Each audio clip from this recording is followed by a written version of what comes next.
Mahashivratri, the night of darkness. आज मैं आपको बताने जा रहा हूँ कि हम महाशिवरात्रि का पर्व क्यों मनाते हैं। तो हमारे पूरे साल में 12 शिवरात्रि आती हैं। तो मैं आपको पहले शिवरात्रि का मतलब बताता हूँ। शिवरात्रि का मतलब होता क्या है। शिवरात्रि का मतलब होता है जैसे हमारे चंद्रमा है, चांद है।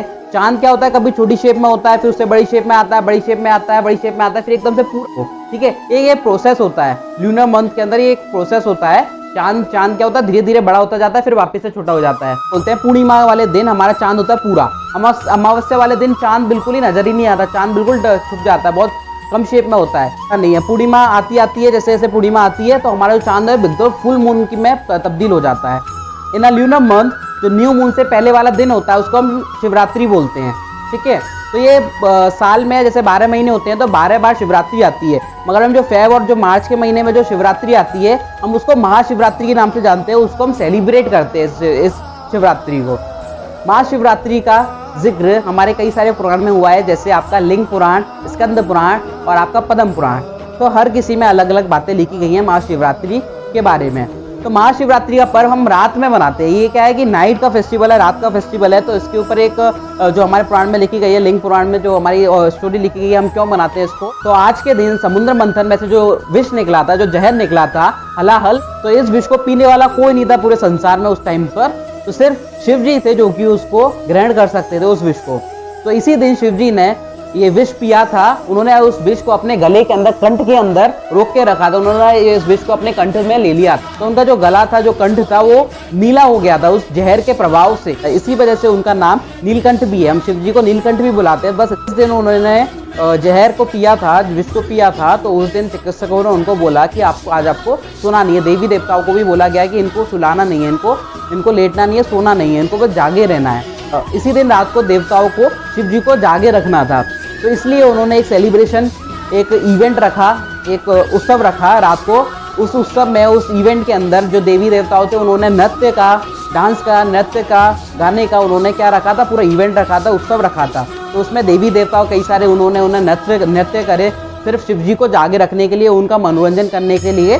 तो उनको क्या था, बिल्कुल सीधे रहना था, खड़े रहना था, जागे रहना था शिव जी को। अगर वो ऐसा सो जाते, अगर उनकी आंख झपकी लग जाती तो जो जहर था, जहर उनकी पूरी बॉडी में फैल के उनकी मृत्यु हो सकती है, ऐसा चिकित्सकों ने बोला था उनको। तो शिव जी के लिए बहुत अलग अलग तरीके के मनोरंजन करे गए।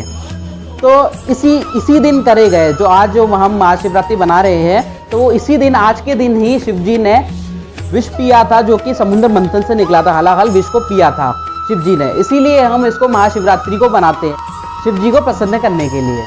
तो और अगर मैं इसको साइंटिफिक वे में बोलूँ कि साइंस क्या है इसके पीछे, हम इसको त्यौहार को क्यों बनाते हैं, तो हमारे जितने भी त्यौहार है, जो हमारे हिंदू लोग जितने भी हम त्यौहार बनाते हैं, तो उसका कुछ ना कुछ मीनिंग जरूर होता है। वो साइंस से रिलेटेड कुछ ना कुछ मीनिंग उसका भी होता है। अब जैसे जो हमारा नॉर्थन हेमिस्फीयर है अर्थ का, जो हमारी अर्थ है, अर्थ का नॉर्थन हेमिस्फीयर इस पोजीशन में होता है, जिससे कि जो हमारे ऊपर क्या आती है, एक नेचुरल एनर्जी आती है। आज के दिन ही पूरे 365 डेज के अंदर जो हमारा अर्थ है, अर्थ आज ही के दिन पूरे 365 डेज के अंदर, पूरे साल के अंदर जो हमारे अर्थ की जो पोजीशन होती है नॉर्दर्न हेमिस्फीयर की, वो इस पोजीशन में होती है कि हमको एक नेचुरल एनर्जी मिलती है। ये नेचुरल एनर्जी हमको सिर्फ रात में ही मिलती है।